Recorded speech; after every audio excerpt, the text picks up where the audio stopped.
విజయనగరం మండల పరిషత్ సర్వసభ్య సమావేశం సోమవారం ఉదయం ప్రారంభమైంది. మొదట ఎంపీపీ మామిడి అప్పలనాయుడు మాట్లాడుతూ, నాయకులు, అధికారులు ప్రజలకు సేవ చేయడానికి ఉన్నామని, మనందరం క్రమశిక్షణ, బాధ్యతాయుతంగా ఉండాలని, రాజ్యాంగబద్ధంగా నడుచుకోవాలని సర్పంచులకు తెలియజేశారు. అవసరమైతే పెట్టుకుంటే ఒక సమావేశం ఉంటుంది, లేకపోతే ఎలక్షన్లకే వెళ్ళవలసి ఉంటుంది.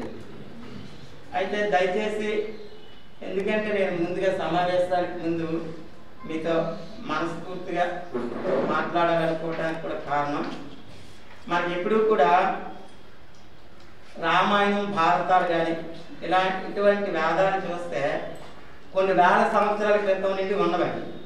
ఇప్పటికీ మనం తీర్చిదిద్దడానికి ఎంతో దోహదం పడుతున్నాయి కనుకే ఇప్పటికీ కూడా వాటినే ఉదహరిస్తాము. పార్లమెంటు, అలాగే అసెంబ్లీ, కోర్టుల్లో కూడా, సుప్రీంకోర్టు, హైకోర్టుల్లో కూడా వాటిని ఆధారంగా తీసుకుని ఇప్పటికీ కూడా ఆ వ్యవస్థలను నేర్చుకొని నేను ధర్మాన్ని పాటిస్తూ ఈరోజు ఈ సమాజంలో ఆదర్శంగా అందరికీ ఉండేటట్లు పాలన చేస్తూ ఉన్నాం. అయినప్పటికీ కూడా ధర్మరాజు అంత గౌరవం కానీ, విలువ కానీ, పేరు కానీ నాకు రావడం లేదు. ఒక ప్రక్క ధర్మరాజుని చూస్తే వాళ్ళు 5 అన్నదమ్ములు వాళ్ళ కష్టార్జితంతో ఈయన ఈరోజు రాజ్యాన్ని ఏలుతున్నాడు. ఆయన వలన వాళ్ళ కుటుంబానికి కష్టాలు, బాధలు, ఇబ్బందులే.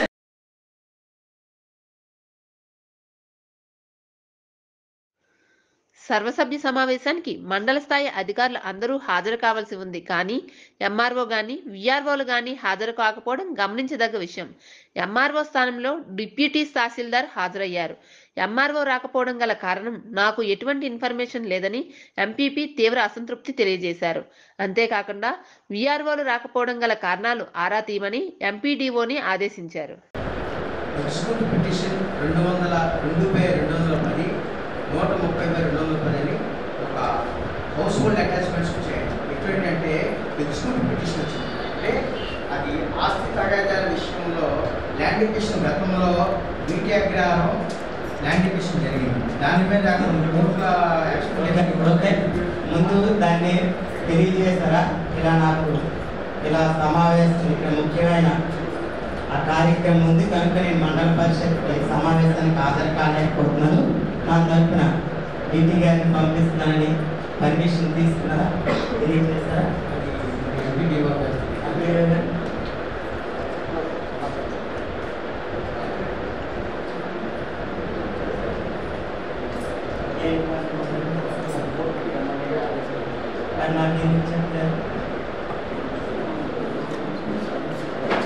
నాకు చెప్పాలి కదా ముందు అధ్యక్షునిగా మా పర్మిషన్ అది ఏ డిపార్ట్మెంట్ నేను చూస్తాను కదా.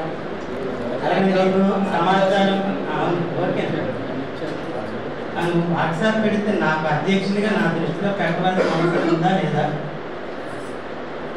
అది మీ బాధ్యత కాదా? అలాగనే ఇప్పుడు మీకు సమాచారం ఇక్కడికి నాకు కావాలని కొంత సమాచారం గురించి పంపించాను. వచ్చిందా సమాచారం? సమాచారం మీకు ఆఫీస్కి మండల పరిషత్ సమావేశానికి వచ్చేటప్పుడు ఈ సమావేశానికి కొంత డేటా అవసరం, ఇన్ఫర్మేషన్ అవసరం పంపించడం జరిగింది. సమాచారం కావాలండి తహసీల్దార్ గారు పంపించిన తహసీల్దార్ గారు పంపించినప్పటికీ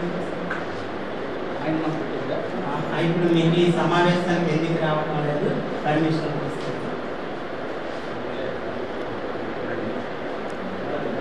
ఇక్కడ మనము ఇక్కడ సమాచారం అడిగాం మండల పరిషత్. ఒకటి ఇక్కడ వ్యవస్థాపరంగానే చర్చ జరుగుతుంది తప్ప వ్యక్తిగతంగా కాదు. ఒకటి మండల పరిషత్కి సంబంధించి ఇప్పటి వరకు ఇప్పుడు తహసీల్దారులు అలాగే విఆర్ఓలకి ఈ సమావేశానికి రమ్మని చెప్పాం. ఎందుకు రాలేదు? ఇక్కడ విఆర్ఓలు హాజరు కాకపోవడానికి కారణం ఎవరు? ఇన్ఫర్మేషన్ సెక్రటరీస్ వాళ్ళందరికీ ఇన్ఫర్మేషన్ ఇచ్చారా? అది వెంటనే తెలియదంట, మీరు రిటర్న్గా రాసివ్వండి. ఇలాగ మీరు ఇచ్చిన ఏదైతే మీటింగ్ హాజరు కావాలన్నారో ఎందుకు రాలేదు ఒక కంప్లైంట్ సోకాజ్ నోటీస్ ఇవ్వండి. అది మాకు అక్కడికి కూడా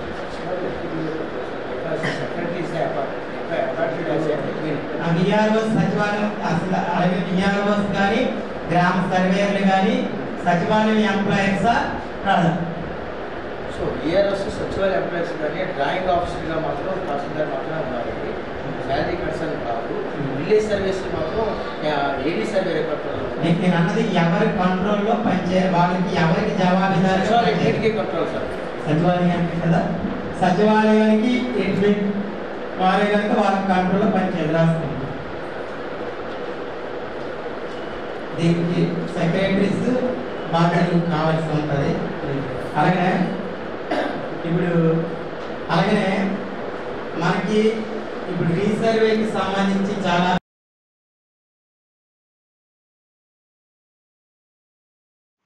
ఈ సర్వసభ్య సమావేశంలో వ్యవసాయ శాఖకు సంబంధించి ధాన్యం కొనుగోలులో బస్తాకు అధికంగా 5 కేజీల ధాన్యం తీసుకోవడం, మిల్లీకి ధాన్యం పంపించినప్పుడు 3 రోజులు 4 రోజులు వెహికల్స్ అక్కడే ఉండిపోవడం, దాని అద్దె ఎక్కువ అవడం వల్ల రైతులు తీవ్ర ఇబ్బందులు ఎదుర్కొంటున్నారని, దీని సమస్యలను వెంటనే మీరు పరిష్కారం చేయాలని మండల వ్యవసాయ అధికారిని ఎంపీపీ అప్పలనాయుడు ఆదేశించారు. ఈ సందర్భంగా అధికారులు ప్రోటోకాల్ పాటించట్లేదని, చెల్లూరు చెందిన ఎంపీటీసీ సర్పంచ్లు మా గ్రామంలో జరిగిన రైతు భరోసా కేంద్రం ప్రారంభోత్సవానికి ఎంపీటీసీ అయిన నన్ను సర్పంచులు ప్రోటోకాల్ ప్రకారం పిలవాలని, అలా జరగలేదని, అక్కడ జరిగిన కార్యక్రమం ప్రభుత్వ కార్యక్రమం కాకుండా పార్టీ కార్యక్రమంలో నిర్వహించారని ఈ సందర్భంగా వారు నిలదీశారు. సభకు ఆటంకం కలిగించినట్లయితే సభ నుంచి బయటికి పంపించడం జరుగుతుందని ఎంపీపీ ఆగ్రహం వ్యక్తం చేశారు. చాలా బాగా చెప్తారండి.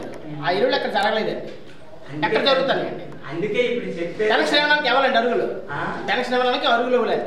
సర్పంచ్ ఎంపీటీసీ ఇస్తారా లేకపోతే మీ ఊరు నాయకులు ఇస్తారా? అదే మా ఊరు నాయకులు ఇస్తారా? ఎవరు ఇస్తారండి? ఫోటోలు చూపించాక వాళ్ళు ఇస్తే జోబులు ఇవ్వాలండి, తప్పలేదు. ఊరంతా తిరిగిమనండి, వాలంటీర్లు తీసేయండి.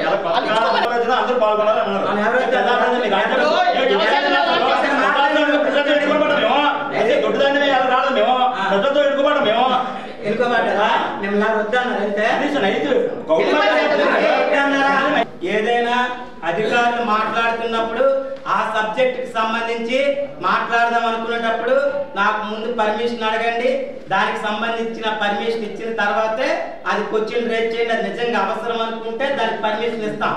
అవసరం కాకపోతే అది వ్యక్తిగతంగా రాజకీయంగానో లేకపోతే ఈ సభకు అనవసరంగా సమయం వేస్ట్ అనుకుంటే ఆ సభని ఆ ప్రశ్న ఆపివేయడం జరుగుతుంది. అది కూడా చెప్తున్నాను, 15 రోజుల ముందే మీరు ఏదైనా సబ్జెక్ట్ ఉంటే మాకు మాట్లాడడానికి వాళ్ళు డైరెక్ట్గా వచ్చి మాట్లాడతామని అడిగినా అది అడగడానికి రైట్ లేదు. ఇవ్వాలా లేదా అన్నది అది మాకు సంబంధించిన అధికారం. దయచేసి ఇప్పుడు మరి జగనన్న కాలనీలకు విద్యుత్ సరఫరా విషయమై విద్యుత్ అధికారులు మరియు గృహ నిర్మాణ శాఖ అధికారుల మధ్య సమన్వయ లోపం కనబడుతుందని, ప్రతిష్టాత్మకంగా తీసుకున్న జగనన్న కాలనీలకు విద్యుత్ సమస్య ఉండడం వల్ల మీ సమన్వయ లోపంతో ప్రభుత్వానికి చెడ్డ పేరు వస్తుందని సంబంధిత అధికారులపై సోకాజ్ నోటీస్ ఇవ్వాలని ఎంపీడీఓకి సూచించారు. వైర్లు వెళ్ళేటప్పుడు షిఫ్ట్ చేయడానికి ఎవరు చేయాలి? క్లోజర్ ఉంటుంది సార్. తర్వాత వాటర్ అనేది క్లోజ్ చేశారు. ఏ మార్చి వరకు? 2022 మార్చ్ వరకు ఉంది సార్. నేను ఏప్రిల్లో జాయిన్ అయ్యాను సార్. జాయిన్ అయిన తర్వాత నాకు మేలో చెప్పారు సార్ విషయం. నేను తర్వాత 2 క్లోజ్ చేశాను సార్. ఫండ్ రిలీజింగ్ ఓటీఎస్ అవి క్లోజ్ చేశాను. ఫండ్ ఉండేటప్పుడు ఎక్కడ అటువంటి సమస్యలు ఉన్నాయో మీరు చెక్ చేసుకున్నారా లేదా?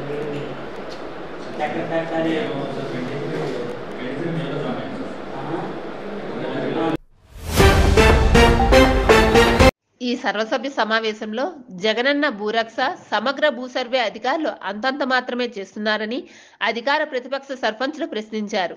అధికారులు వచ్చి గ్రామంలో రైతులకు ఎటువంటి సమాచారం లేకుండా సర్వే నిర్వహించడం, ఈ సర్వేలో మండల ప్రజా పరిషత్తుకు ఈ సమాచారం ఇవ్వకపోవడంపై ఎంపీపీ అప్పలనాయుడు మండిపడ్డారు. ఇటు నుంచి ఎటు చూసినా సమస్యల వలయంలో మండల సర్వసభ్య సమావేశం జరిగిందనడంలో ఎటువంటి సందేహమూ లేదు.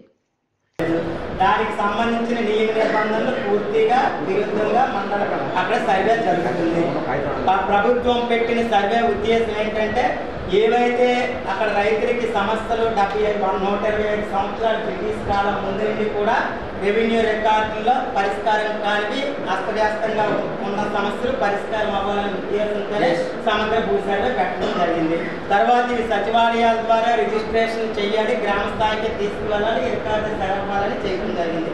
కానీ రీసర్వే ద్వారా ఏవి కూడా గవర్నమెంట్ ఏ ఉద్దేశంతో పెట్టింది, ఏం ఆశించి జరిగింది అది ఏమీ జరగడం లేదు. ఎందుకంటే అక్కడ రైతులకు సంబంధించి ఏ సమస్యలు కూడా పరిష్కారం కావటం లేదు అన్నది కంప్లైంట్లు వస్తున్నాయి.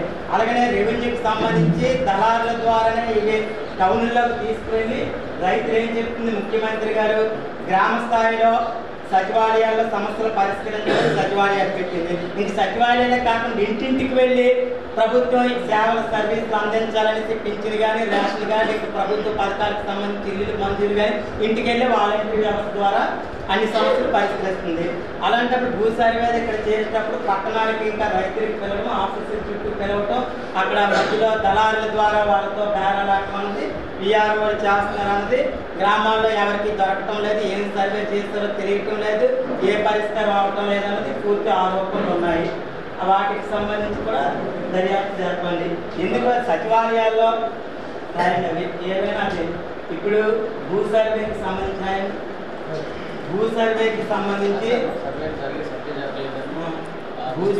సంబంధించి ఏదైతే ప్రభుత్వం గవర్నమెంట్ ఇచ్చిందో నేను చెప్తాను రాయండి. అక్కడ మనకు కావాల్సిన కొద్దిగా రాత్రి కాబట్టి మనం ఏదైతే సమాచారం అడిగామో ఆ సమాచారం మనకి ఎందుకు ఇవ్వలేదు, అదే మీకు అందిస్తారు. ఆ సమాచారం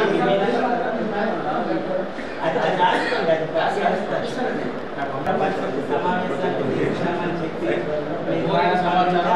ఆ సమాచారం ఎందుకు రాలేదు, కావాలి ఆ సమాచారం ఎందుకు రాలేదు వివరించి ఆ సమాచారం అందించాలి. ఒకటి రెగ్యులర్ సమగ్ర భూ సర్వే భూ హక్కుకు సంబంధించి ప్రభుత్వం ఇచ్చిన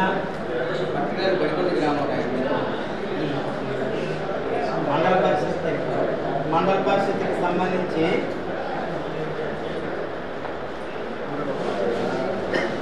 సమగ్ర భూ సర్వే భూ హక్కు భూరాక్ష పథకానికి సంబంధించి మండల పరిషత్కి సంబంధించి జవాబుదారీగా చేయవలసిన స్వామిత్వ ఒకటి జగనన్న శాశ్వత భూ హక్కు భూరక్ష పథకానికి సంబంధించి